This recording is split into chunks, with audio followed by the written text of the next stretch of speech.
Praise the lord. ప్రభు పేరిట మీ అందరికీ శుభాభివందనాలు తెలియజేసుకుంటున్నాను. ఈ దినము దేవుని యొక్క వాగ్దానం చూసుకున్నట్లయితే కీర్తనల గ్రంథము 83వ అధ్యాయము 2వ వచనంలో చూసుకుంటే, నీ శత్రువులు అల్లరి చేయుచున్నారు, నిన్ను ద్వేషించు వారు తల ఎత్తి ఉన్నారు అని దేవుని యొక్క లేఖనం సెలవిస్తుంది.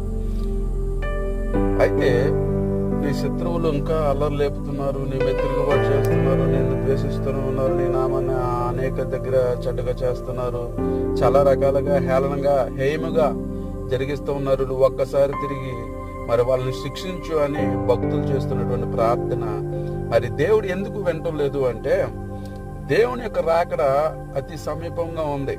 అందరికీ, భూలోక నివాసులందరికీ కూడా న్యాయం తీర్చే దినం ఒక రోజు ఉంది. కాబట్టి ప్రియులారా, దేవుడు ఆలస్యము చేస్తున్నాడంటే ఎవరైనా లాస్ట్ మూమెంట్ లేని ఒక్కరైనా మారుతారేమో ఎదురు చూస్తూ ఉన్నాడు.